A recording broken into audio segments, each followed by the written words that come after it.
de nuevo con ustedes. Continuamos con nuestro programa. Quisiera hacer una breve semblanza del doctor Marcelino Chávez, que siempre es muy austero y muy sencillo cuando quiere que hablemos de su currículum. Lo que puedo decir es que el doctor es una persona muy estimada por nosotros. Él es médico internista en la ciudad de Monterrey, Nuevo León, y tiene una experiencia muy amplia como médico tratante de los pacientes con infección por VIH desde el año 2000, en que ha trabajado en la clínica de VIH-Sida, tanto en el IMSS como en la Secretaría de Salud. Él ha participado en varios estudios de investigación en VIH-Sida y actualmente pertenece al grupo de expertos en resistencias antirretrovirales del IMSS, también conocido como HERA. Y bueno, él es director en este momento de la Unidad Médica de Alta Especialidad, UMAE, del Instituto Mexicano del Seguro Social en Monterrey, Nuevo León. Marcelino, como siempre, bienvenido a esta tu casa. Tu micrófono está apagado.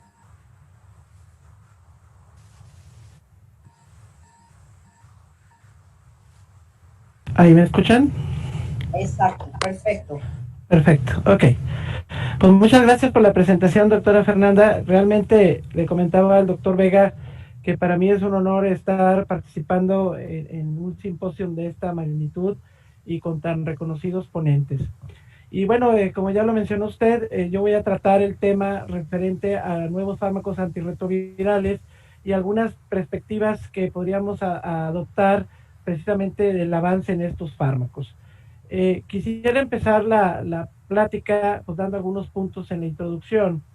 Y específicamente es que indudablemente el desarrollo de los fármacos antirretrovirales ha impactado de manera notoria la historia natural de la enfermedad.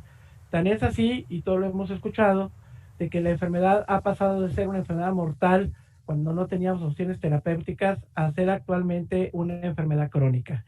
Todo esto conlleva que indudablemente los pacientes tengan un incremento de la sobrevida y esto pues conlleva a otros aspectos importantes que tenemos que relucir. El punto más importante de esto es que si nosotros observamos la siguiente diapositiva, ustedes pueden observar que cuando existía prácticamente monoterapia o una biterapia, la opción que tenía el paciente de sobrevida llegaba apenas a 8 años. Con la llegada de la terapia antirretroviral altamente activa, estos años se fueron de alguna manera incrementando hasta llegar a la actualidad y prácticamente equipararse con personas no VIH. Lo relevante de que el paciente viva o tenga una esperanza de vida mayor conlleva el que también al paso del tiempo nuestra población va a ser una población de mayor edad y vamos a observar en ellos indudablemente, si no es que lo estamos ya identificando, comorbilidades asociadas. Ustedes pueden ver en la parte inferior de esta diapositiva cómo evidentemente la cardiopatía isquémica, estamos hablando de la diabetes, estamos hablando del daño renal, la enfermedad pulmonar obstructiva crónica, son entidades que se presentan en este grupo de pacientes, pero igual a los no VIH, pero sin embargo podemos determinar que incluso su frecuencia puede ser mayor. Entonces, este dato es importante porque finalmente estos pacientes con multipatologías van a también a requerir múltiples tratamientos y el tema de interacciones farmacológicas es indudablemente un factor a tomar en cuenta. Entonces, en ese punto, yo quisiera marcar aquí en la siguiente diapositiva una línea en lo que es la historia de tiempo de la terapia antirretroviral. Obviamente en esta línea yo tendría que marcar el pasado, el presente y evidentemente el futuro. ¿Qué pasó en el pasado? Bueno, ya hablamos que existía la terapia con una sola droga, que todos llegamos en algún momento de la historia a manejar biterapia, que el paciente que estaba tomando AZT como monodroga se le agregaba la didanosina o el fármaco que por ahí aparecía como parte de las nuevas investigaciones. Y entonces tanto la monoterapia como la biterapia tenían la característica de tener poco éxito en la supresión virológica, generalmente el paciente progresaba y obviamente tenían una alta toxicidad. En el presente, pues indudablemente la terapia triple viene a constituir el estándar de oro de tratamiento. Hablábamos que en este tiempo, en las primeras etapas de la terapia triple, eran esquemas de muchas pastillas. Quien no recuerda un indinavir que se manejaban dosis de 6 tabletas diarias, o el saquinavir que llegaron a ser hasta 18 tabletas o cápsulas diarias. Entonces, la persistencia de muchas pastillas se asociaban indudablemente a una persistente toxicidad, y por otro lado también a que el paciente tuviera problemas de adherencia. Bueno, finalmente esto avanza, empezamos a identificar que había algunos fármacos que podríamos intensificar, y finalmente este efecto booster lo empezamos a aplicar en los pacientes con ritonavir. Entonces ya era en estos casos el dar menos número de tabletas, aprovechando esta interacción de alguna forma farmacocinética, y que permitía hacer más cómodo el esquema del paciente. Pero ¿qué es lo que pasa posteriormente? Posteriormente empezamos a hablar de lo que es la resistencia, empezamos a hablar un poquito sobre lo que es la barrera genética, y fue factible establecer una serie de mutaciones asociadas a cada uno de los fármacos, algunas vías específicas de mutaciones. Se pudo establecer una ponderación, diferentes sistemas de evaluación. Que no ha escuchado hablar del sistema de score genotípico global, y bueno, entonces todo esto conlleva a que la misma industria determina la necesidad de evolucionar en la terapia. Entonces, se sigue considerando la terapia antirretroviral hasta este momento como un estándar de oro. Obviamente sigue pareciendo aquí el aspecto importante, que es la intensificación de los fármacos, y entonces decimos que ya no es con ritonavir únicamente, sino con cobicistat, el otro booster que se puede emplear. Y bueno, hablamos de nuevos antirretrovirales con una mejor barrera genética, con menor toxicidad. Ya hay mucha tendencia a la conformulación, y esto conlleva a que el paciente tenga un menor número de pastillas. Por otro lado, si seguimos evolucionando en el tiempo, podemos establecer de que este punto de la sobrevida y las comorbilidades asociadas determina obviamente la situación de interacciones. Y estas interacciones también son indudablemente un elemento importante a la hora de seleccionar un esquema de tratamiento que pudiera yo recomendar a un paciente, sea en primera, segunda o tercera línea. Entonces ya no solamente basta el aspecto de la efectividad virológica, sino ya es un todo y es una evaluación integral y de forma individual para cada paciente. ¿Y qué es lo que sucede en la actualidad? Bueno, en la actualidad se empiezan a ver alternativas en cuanto al manejo de los pacientes. Hablamos que, considerando los aspectos de resistencia, barrera genética, conformulaciones, se desarrollan por ahí o se han estado probando esquemas con biterapia, y también algunos fármacos utilizados por otra vía, como son fármacos inyectados, que finalmente tratan de alguna manera de disminuir la carga de tomas o de dosis al paciente, y facilitar su cumplimiento y su adherencia. Por otro lado, ¿qué es lo que sucede posteriormente? Posteriormente, entonces, hablamos que las características de las nuevas drogas tienen que resumir que tengan una mejor barrera genética, que obviamente esta barrera genética le confiere la menor probabilidad de mutaciones, que por otro lado tiene una menor probabilidad de toxicidad también, lo cual va a mejorar tolerancia y va a mejorar adherencia. Pero ¿qué es lo que ha pasado en los últimos años? Las nuevas drogas se han enfocado principalmente a 3 brazos. El primer brazo tiene que ver indudablemente con aquellos fármacos que se están empleando con fines de prevención del VIH. Estamos hablando de la terapia PrEP, preexposición específicamente, en grupos de riesgo o grupos vulnerables. Tenemos también que hay diferentes drogas que se han estado de alguna manera utilizando en pacientes vírgenes al tratamiento, tratando de establecer aquí lo que hablaba hace un momento, esquemas de alta eficacia, esquemas robustos y con buena tolerancia. Y tenemos evidentemente un grupo de pacientes que no podemos olvidar, que son aquellos pacientes con múltiples esquemas de tratamiento, y en donde han sido de alguna manera expuestos a los diferentes grupos, y que quizás tengan pocas opciones de tratamiento. Entonces, vamos a pasar al primer rubro, que son los fármacos de tipo preventivo. Y en este brazo quisiera yo mencionar este estudio, que es el estudio Discover, en donde prácticamente se comparó el TAF-FTC contra TDF-FTC. Para todos es bien sabido que el TDF-FTC es un medicamento que se ha empleado con fines preventivos desde hace ya un buen tiempo, y con la llegada del TAF, con un perfil de alguna manera más adecuado desde el punto de vista, digamos, metabólico, pues se tiene que probar. Entonces, se probó, estamos hablando de un buen número de pacientes, casi 6,000 pacientes, se dividieron prácticamente en dos grupos, más o menos proporcionales los grupos, y lo que se hizo fue una evaluación para determinar el riesgo de transmisión.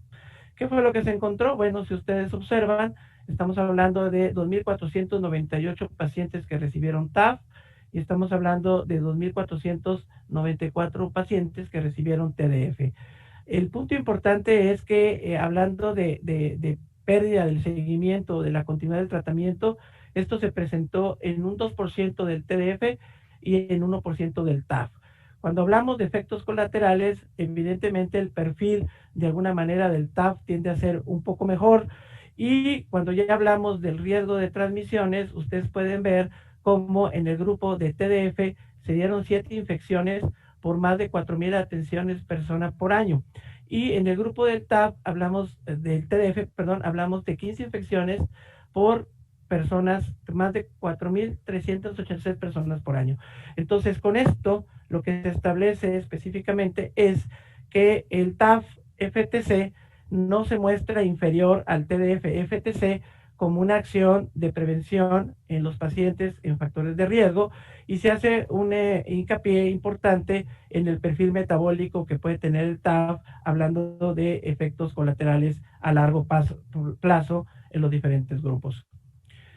Posteriormente, además del TAF, tenemos otros medicamentos que se han utilizado, y aquí específicamente quisiera hablar del cabotegravir. Bueno, ¿qué es el cabotegravir? El cabotegravir es un inhibidor de integrasa denominada de segunda generación. Es un fármaco que tiene presentación en tableta para su uso bioral como por vía inyectable, y se utiliza tanto como medicamento preventivo, que es lo que vamos a abordar en este momento, como también como tratamiento de sostén combinado con rilpivirina.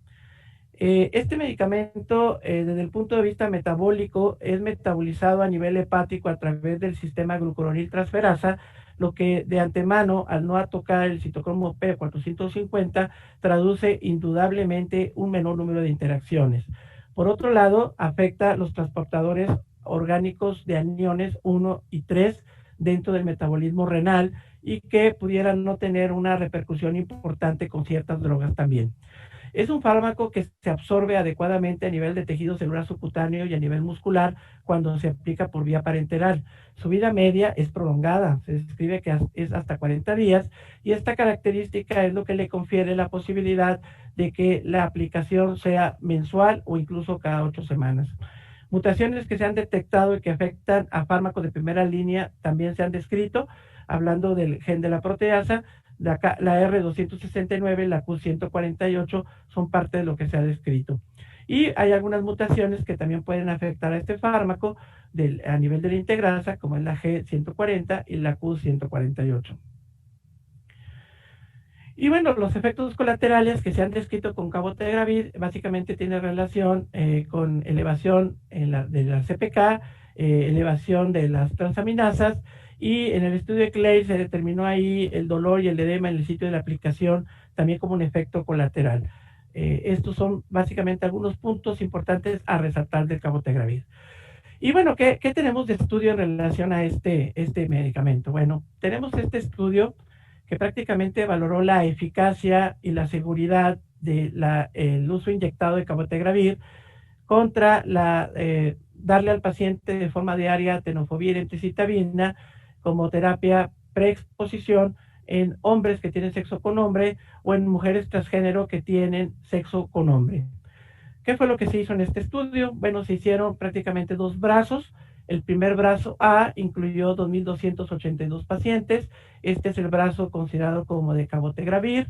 Y en el primer tiempo o el primer paso, que fueron de 5 semanas, al paciente se le administró 60 miligramos diarios de cabotegravir y se asoció con placebo de tenofovir emtricitabina de forma diaria.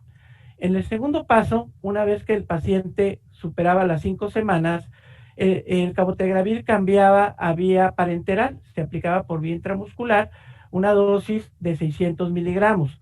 La dosis inicial se aplicaba a las 5 semanas y la segunda dosis a las 4 semanas después, que es la novena semana. Y a partir de aquí se empezó a aplicar cada 8 semanas. Siguió manejándose el TDF-FTC como placebo. El segundo brazo o brazo B incluyó 2.284 pacientes. Este es el grupo denominado de tenofovir, en este caso, y emtricitabina.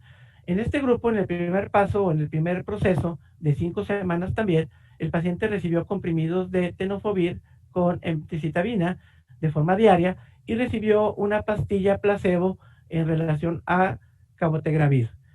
Después de las 5 semanas, el paciente siguió recibiendo, o los pacientes siguieron recibiendo el tenofovir emtricitabina y se cambió, en este caso, el niodintegrasa a vía intramuscular, pero esta inyección fue una inyección que era un placebo. Y entonces así se manejó hasta las 153 semanas. Terminando las 153 semanas, lo que se hizo tanto en el brazo A como B es que los pacientes empezaran ambos grupos a recibir tenofovir emtricitabina oral diaria y esto hasta completar 48 semanas. ¿Qué fue lo que pasó? Básicamente lo que vamos a observar son los puntos o características basales. Indudablemente los grupos predominantes son los hombres que tienen sexo con hombres. Hablamos que desde el punto de vista etnicidad, pues estos grupos tenían pacientes de todas las etnias. Y el otro punto importante es que el promedio de edad de inclusión, prácticamente todos los grupos promediaban 26 años y el grupo que tenía mayor número de personas era el grupo de edad de los 18 a los 29 años. ¿Qué fue lo que se encontró? Bueno, si estamos hablando que el punto prácticamente de insistencia es ver los nuevos casos de VIH, podemos observar que en el grupo de cabotegravir se detectaron 3 infecciones nuevas, lo cual corresponde a 302 pacientes año, mientras que en el grupo de tenofovir emtricitabina se tuvieron un total de 39 infecciones. Lo que finalmente determina este análisis fue de que indudablemente el cabotegravir es un fármaco que puede propiciar una superioridad dentro de la terapia PrEP en este grupo vulnerable, como ya lo comenté, de hombres que tienen sexo con hombres o mujeres transgénero que tienen relaciones con hombres. Entonces, este es el primer punto relacionado a este medicamento. Y por otro lado, quiero señalar que dentro de los efectos colaterales, evidentemente los puntos relacionados al sitio de la inyección, como es el dolor, cambios ahí de la sensibilidad o Rubicon Death, se presentan en una proporción no tan relevante como en otros fármacos inyectados, pero que lo que sí y lo que está en boga actualmente es la ganancia de peso, que indudablemente sí fue significativo en el grupo de cabotegravir en relación al grupo de TDF-FTC. Entonces, aquí esa es una opción. El otro fármaco que también se ha estado utilizando con fines de protección preexposición es la dapivirina. La dapivirina es un inhibidor de transcriptasa inversa no nucleósido. Este fue desarrollado prácticamente para su uso en un anillo intravaginal y este anillo contiene 25 miligramos. Este estudio que ustedes observan, que está publicado en 2016, incluyó mujeres de 18 a 45 años y prácticamente este estudio se desarrolló en el continente africano. Este estudio, el estudio Aspire, incluyó un total de 2.629 mujeres, las cuales se distribuyeron o se aleatorizaron uno a uno a recibir un anillo de placebo o un anillo con dapavirina.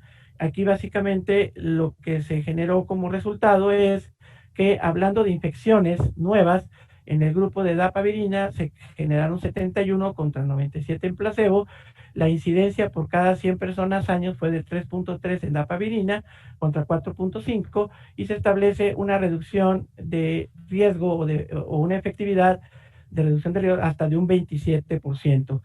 Entonces, el punto importante es de que esta puede ser una opción y que pudiera mejorar hasta cierto punto algunos aspectos de adherencia a este tipo de terapia como una acción preventiva.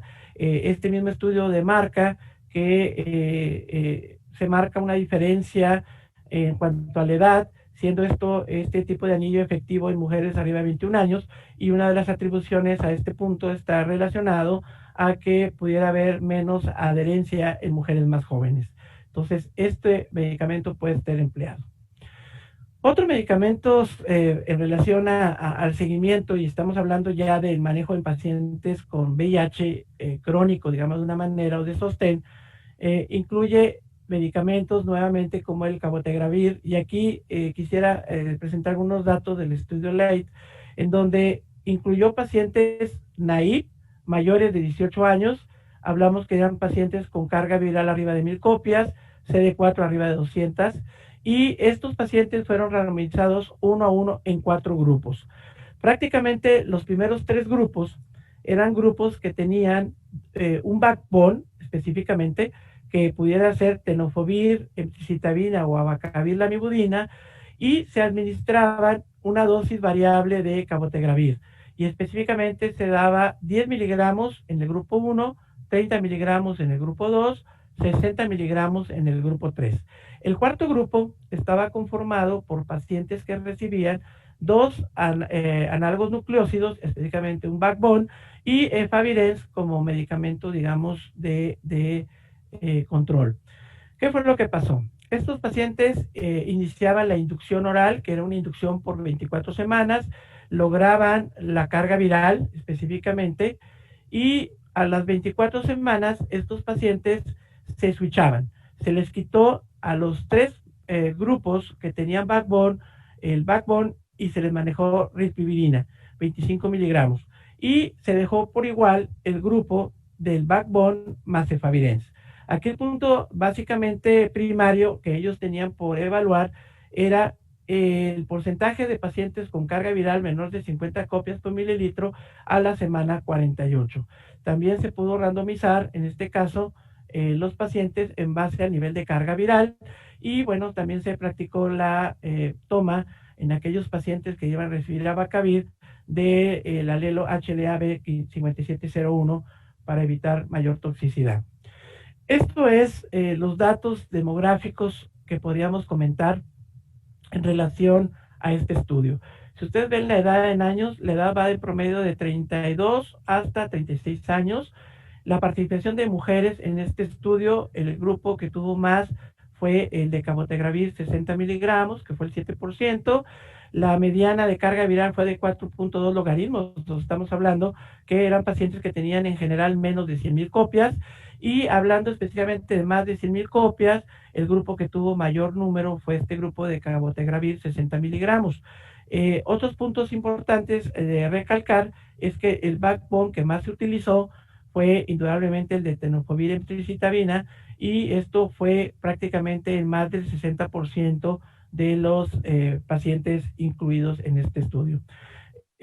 Hubo algunos efectos adversos que prácticamente se presentaron en cabotegravir de 10 miligramos, y los efectos propiamente esperados de Favirenz desde el punto de vista del sistema nervioso central, así como efectos de otra índole, ¿no? Y bueno, esto fue lo que finalmente se pudo recuperar. ¿Qué fue lo que pasó? Dentro del periodo de inducción, que fueron las primeras 24 semanas, se alcanzó una carga viral indetectable de forma global con cabotegravir del 87%.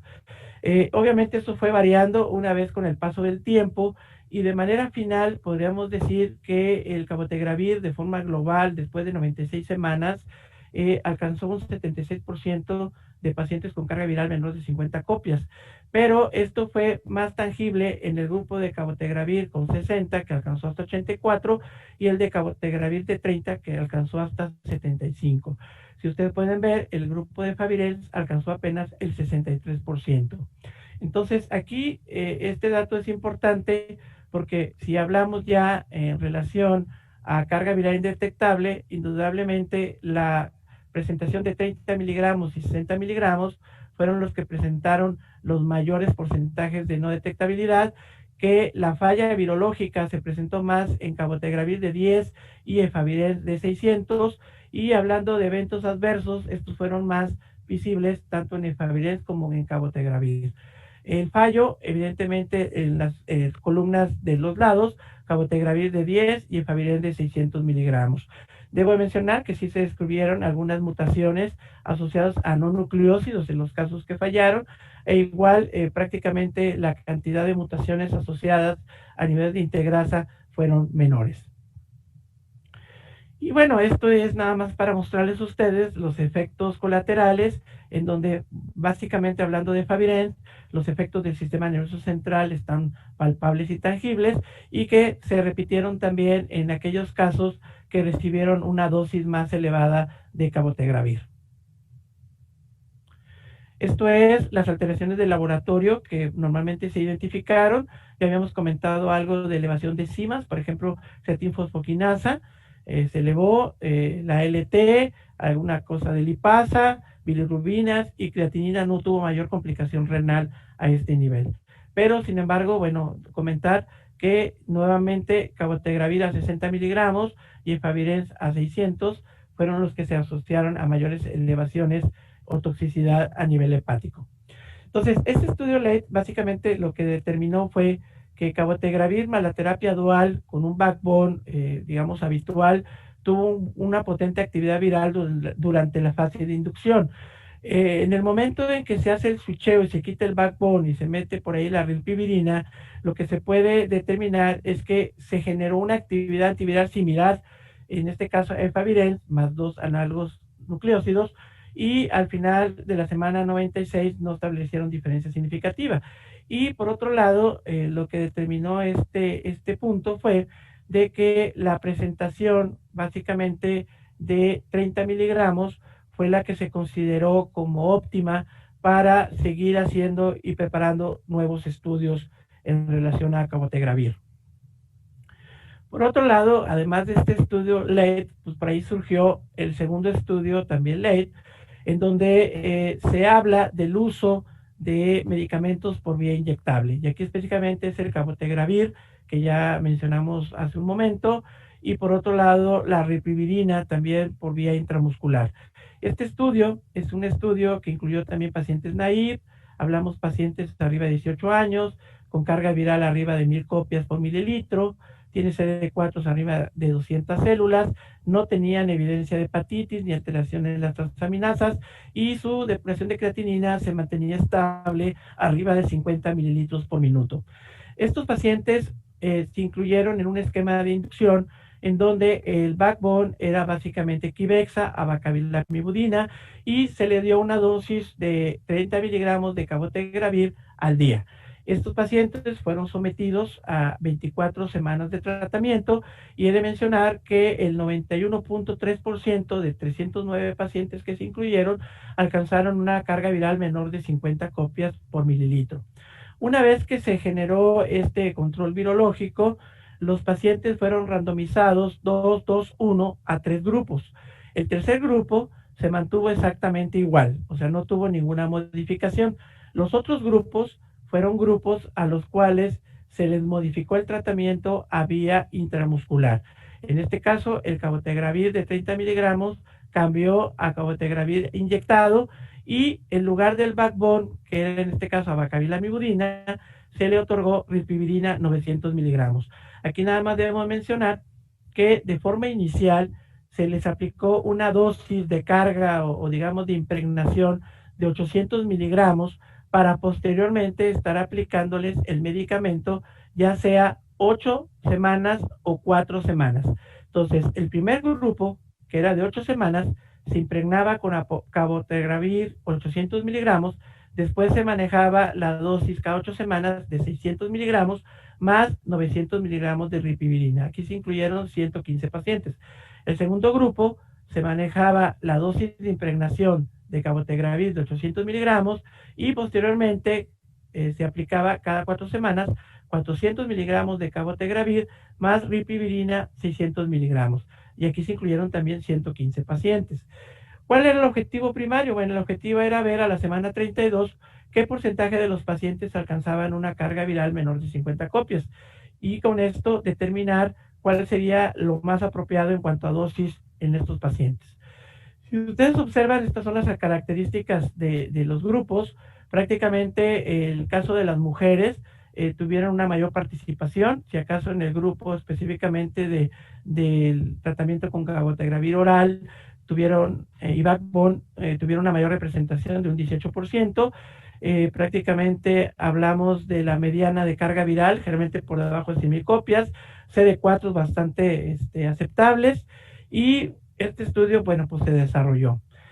¿Qué fue lo que se encontró? Bueno, que finalmente aquellos pacientes que manejaron la dosis mensual de 600 y 900 alcanzaron tasas de carga viral de menos de 50 copias a las 32 semanas en el 95% de los pacientes. Hablando de la aplicación específicamente de tratamiento, cada 4 semanas, esto se alcanzó al 94%, y en el esquema convencional de un backbone más cabotegravir 30 miligramos se alcanzó al 91%. Lo que finalmente determina este estudio fue la no inferioridad de los dos regímenes intramusculares y el uso contra el uso de cabotegravir bioral. Entonces, evidentemente, estos esquemas vienen a reflejar lo que de alguna manera se había estado buscando, de que se aplique el medicamento de manera más prolongada y que no tengamos la necesidad de estarlo tomando a diario. Y esa es la opción básicamente. Si ustedes observan, aquí pocos pacientes que desarrollaron, no llegaron al éxito de la carga viral menor de 50 copias. Hablamos por ahí también de otras razones como pérdidas de pacientes y en general pocos datos en relación al motivo de falla en este grupo. Y bueno, los efectos colaterales, pues ya ustedes aquí lo pueden observar: fiebre, cefalea, alguna enfermedad similar a la influenza, reacciones a nivel del sitio de la inyección, que son los que finalmente se han determinado y que de alguna manera están ya descritos desde los estudios PrEP que habíamos mencionado. Entonces, las conclusiones finales que establece este estudio es que se demostró la capacidad, en este caso del cabotegravir intramuscular y la ripivirina también por la misma vía, para mantener cargas virales por debajo de 50 copias cada 4 u 8 semanas. Aquellos pacientes que cumplieron el fallo, pues obviamente mencionaba que no había la identificación de muchas mutaciones de resistencia, y bueno, prácticamente la mayoría de las reacciones encontradas fueron grado 1, grado 2, lo cual definitivamente no limitaría el uso de este fármacos. Y bueno, finalmente se quedó que la aplicación de este medicamento idóneamente debe ser cada 4 semanas para seguir estudiando y manejando. Entonces, hasta ahorita estamos hablando de cabotegravir y estamos hablando específicamente con el estudio LATE, y estamos hablando de la ripivirina, que ya es un análogo no nucleócido conocido. Hay otro fármaco que se ha empezado a utilizar también en algunos estudios y es el islatravir. El islatravir es un medicamento que pertenece al grupo de los inhibidores de la transcriptasa reversa, con la cualidad de que actúa a nivel de 2 fases de la actividad de dicha enzima. Específicamente se le agrega un nexo de que es inhibición de la translocación de la enzima de la transcriptasa. Este fármaco tiene una vida intracelular prolongada, tiene un efecto virológico robusto. Se describe que su doble mecanismo de acción a nivel de la enzima le genera o le confiere una mayor barrera genética, y obviamente con esto una alta barrera en cuanto a eficiencia y lenta eliminación. Debido precisamente a estas características, es un medicamento que se emplea a dosis bajas y debo mencionar que se utiliza también con fines preventivos, el islatravir, y aquí en una serie de implantes combinado con ciertos hormonales para fines de protección PrEP. Y bueno, evidentemente también su empleo en pacientes naive. ¿Qué podemos aparte agregar del islatravir? Bueno, tenemos que mencionar también que es un fármaco que no inhibe la ADN polimerasas y que por lo tanto el perfil que tiene es mucho mejor y por ende su seguridad. Por otro lado, es bien tolerado, generalmente se asocian síntomas como la cefalea y la diarrea. virus resistentes a otros antirretrovirales pudieran mostrar sensibilidad o incluso hipersusceptibilidades a este, y las mutaciones comunes a los nucleócidos, que incluyen como la 184, análogos y mutaciones de análogos de timidina, la K65R y la 70E, confieren cambios leves en la potencia de este antiviral. Entonces realmente suena muy prometedor las características de este fármaco. Y quiero por aquí agregar, aparte a la doravirina, que ya fue por ahí comentada en otras ponencias, que bien sabemos que es un análogo no nucleócido, que este fármaco se utiliza en pacientes naive, que por otro lado la dosis generalmente justificada o recomendada es de 100 miligramos por día, y que existe por ahí en el mercado una conformulación donde ya viene asociada a tenofovir y emtricitabina, y que por otro lado, compartiendo características similares a los análogos no nucleócidos, tiene metabolismo hepático, y este metabolismo hepático pues actúa a nivel de citocromo P450, y podemos inferir con esto que indudablemente tiene numerosas interacciones. Hablando del problema renal y hepático, no requiere de ajustes, y sus efectos por ahí descritos tienen que ver con náuseas, cefalea, fatiga, rash, sueños anormales y dolor abdominal. Aquí el punto sería de que, por un lado, les presenté primero el islatravir y ahora la doravirina. ¿Por qué hicimos eso? Bueno, porque precisamente los estudios que se han hecho con islatravir tienen que ver con la combinación de doravirina. Y este estudio que es publicado, específicamente es un póster, marca el uso de este medicamento en biterapia con doravirina comparado con un esquema tradicional en donde está precisamente la doravirina con 3-TC y tenofovir. Estamos hablando que este estudio incluyó pacientes naive mayores de 18 años, eran pacientes que tenían carga viral arriba de 1000 copias, que la cuenta de CD4 estaba por arriba de 200 células, que no tenían antecedentes o al menos evidencia de droga, de resistencia a alguna droga antirretroviral, que no deberían de tener coinfección activa, y estos incluyeron un total de 121 pacientes. El punto fundamental es que estos pacientes aparte se estratificaron en base al nivel de la carga viral, y fueron prácticamente 4 grupos los que se conformaron. ¿Qué fue lo que se hizo? En el cuarto grupo se dejó la conformación triple de tenofovir, lamivudina y doravirina. Y en el resto de los grupos se dejó específicamente el islatravir con la doravirina más 3-TC. Nada más que en el primer grupo se manejó la dosis de 0.25 miligramos, dosis única o dosis al día. En el segundo grupo se manejó 0.75 miligramos, y en el tercer grupo se generó una dosis de 2.25 miligramos. ¿Qué fue lo que se hizo? Bueno, a estos pacientes se les dio un seguimiento por 24 semanas, y una vez que el paciente alcanzaba la carga viral indetectable por debajo de 50 copias, se les retiraba específicamente la lamivudina. Entonces, esto hasta un seguimiento de 192 semanas. Ustedes pueden observar que brincando de las 24 semanas, aquí los pacientes ya nada más estaban con el islatravir 0.25, 0.75 y 2.25, con doravirina, específicamente dosis única, que son 100 miligramos, y dosis única, que son 100 miligramos, e igual en este caso. Y en el cuarto grupo, pues era la combinación triple que ya habíamos mencionado. ¿Qué fue lo que más podemos detallar? Bueno, que finalmente, cuando nosotros observamos el nivel de respuesta virológica, que era por debajo de 50 copias, ustedes pueden ver que cuando la dosis específicamente se daba de 0.25, el valor de carga viral detectada era del 89.7%, que cuando la dosis del medicamento era de 0.75, específicamente se alcanzaba el 90, y que ya con dosis mayores y la terapia triple estaban por debajo del 90. Entonces lo que establece básicamente este examen es que la combinación de islatravir con doravirina tiende a ser un buen esquema de tratamiento y mantiene la carga viral estable de forma continua. Esto que ustedes observan específicamente son los efectos colaterales. Ya habíamos mencionado los más frecuentes: dolor de cabeza, diarrea, náuseas, y que evidentemente esto tuvo algo de relación con dosis más altas del islatravir y doravirina específicamente.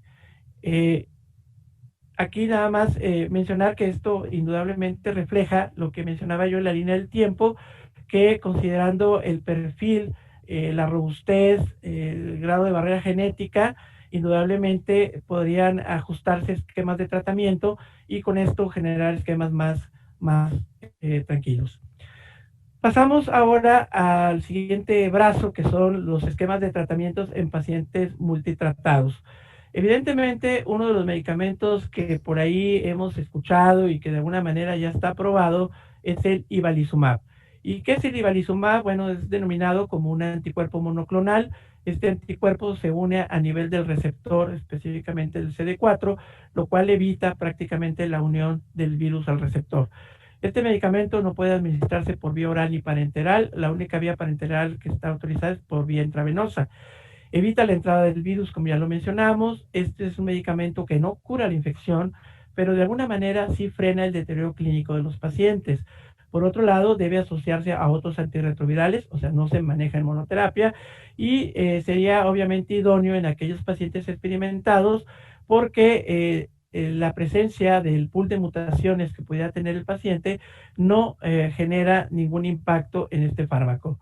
También se ha hablado de que pudiera ser un fármaco idóneo en la profilaxis y está demostrado que tiene eficacia en reducir hasta un logaritmo en los primeros 7 días de uso del fármaco. Efectos adversos demostrados: diarrea, mareo, vómito, cansancio y toxicidad a nivel hepático. No hay interacciones, por lo tanto, esto lo hace evidentemente útil en aquellos pacientes con polifarmacia en algún momento de su tratamiento o su manejo. Entonces, ¿qué fue lo que se hizo? Bueno, este fue un estudio realmente pequeño. Es un estudio que incluyó alrededor de 40 pacientes. Eran pacientes que tenían obviamente más de 1000 copias, tenían antecedentes de uso de terapia antirretroviral y tenían al menos 8 semanas de estar en tratamiento. Había resistencia propiamente a más de un antirretroviral de las 3 clases, y eran pacientes que al menos podrían tener un fármaco optimizado para su tratamiento.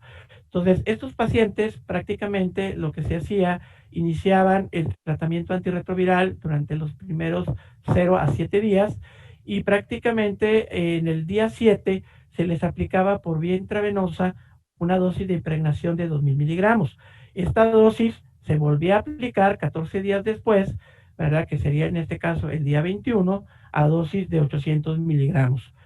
Lo que se observa aquí como dato de interés en este patrón de resistencia es que hasta el 53% de los pacientes tenían resistencia a alguna de las 3 drogas antirretrovirales, y que también se habían identificado pacientes con resistencia a los inhibidores de la integrasa.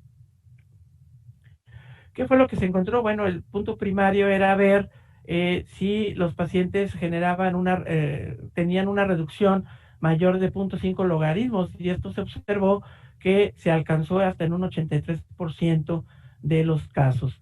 Y bueno, posteriormente podemos ver cómo, si hablamos de más de un logaritmo a las 24 semanas, se logró en el 55% de los pacientes, más de 2 logaritmos en el 48%, y vemos cómo hasta el 43% de los pacientes lograron carga viral por debajo de 50 copias, y hasta un 50% de los pacientes lograron cargas por debajo de 200 copias. Entonces, indudablemente, este medicamento puede ser de utilidad y es una condición a considerar en la actualidad. No se consideraron o no se detectaron casos de anticuerpos contra antilizumab. Y entonces, bueno, después del ibalizumab, pues tenemos otro fármaco que también se está utilizando con un mecanismo de acción muy similar, que es el fostemsavir. El fostemsavir es lo que denominan un inhibidor de la fijación. Este fármaco tiene la cualidad de ser un profármaco del temsavir. Está usándose como esquema de rescate en pacientes sin opciones al tratamiento, que al menos pudieran tener 2 fármacos con actividad. estos pacientes estos medicamentos o este medicamento tiene interacciones importantes debido a que tiende a interactuar con el sistema del citocromo P450 y otros sustratos, lo cual evidentemente nos genera la situación de las interacciones como un dato importante. Toxicidad hepática, y hay que tener mucho cuidado también con la coinfección por hepatitis. Y bueno, este medicamento también se ha asociado con cefalea, rash, náuseas y vómito, y es muy importante vigilar específicamente el QT por toxicidad también a nivel miocárdico. No requiere ajuste de función renal ni tampoco a nivel hepático, aunque sí se considera importante que se monitorice las pruebas de funcionamiento hepático. En relación a este medicamento, existe este estudio, el estudio Bridget.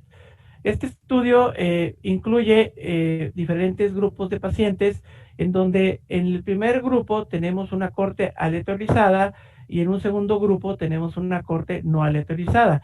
En la corte no aleatorizada estamos hablando de pacientes multitratados que están recibiendo obviamente un tratamiento antirretroviral actual y que tienen una carga viral obviamente detectable, están en falla. Estos pacientes no tienen opción terapéutica y se les dio como manejo el fostemsavir, 600 miligramos 2 veces al día en régimen abierto, más un tratamiento optimizado. En el caso de la corte aleatorizada, esta corte estamos hablando que hay un grupo de pacientes que obviamente están multitratados, tienen carga viral arriba de 400 copias, y estamos hablando que pueden tener 1 o 2 específicamente clases de antirretrovirales preservadas, o en su defecto no es posible seleccionar un régimen viable con los fármacos resistentes. ¿Qué fue lo que pasó? Bueno, estamos hablando que en el primer tiempo se le dejó a los pacientes el régimen de tratamiento con el que estaban fallando. Estamos hablando dentro de los primeros 7 días. Y se les dio el fostemsavir, 600 miligramos, cada 12 horas. Al término del periodo de tiempo de la semana, estos medicamentos estos pacientes se les ajustó su esquema. Se dejó el mismo medicamento fostemsavir, 600 miligramos 2 veces al día, y se les optimizó su esquema de tratamiento en base a lo que tuvieran presente como opciones. Entonces, ¿qué fue lo que sucedió? Bueno, básicamente estas son las características de este estudio, específicamente hablando de la edad. Pues estamos hablando de pacientes en general menores de 50 años, pueden ver la variabilidad en cuanto a la raza, cómo están estratificados específicamente la cantidad de las cargas virales y los CD4 que tenían. ¿Qué fue lo que pasó? Bueno, básicamente lo que trataban de demostrar era de que si yo considero los primeros 7 días específicamente, o entre el día 1 y día 8, en donde el paciente recibía su esquema en falla y uno recibía el placebo, en este caso, y el otro recibía el antiviral, lo que observamos básicamente es que la reducción de la carga viral fue notoria, incluso a 0.79 logaritmos, lo cual determina que el medicamento fuera como monoterapia funcional. A la hora de revisar específicamente cómo el fostemsavir generaba control virológico, ustedes pueden ver cómo hablamos de que el 50% de los pacientes tratados con la nueva droga y un tratamiento optimizado alcanzaba hasta un 50% de carga viral por debajo de 40 copias.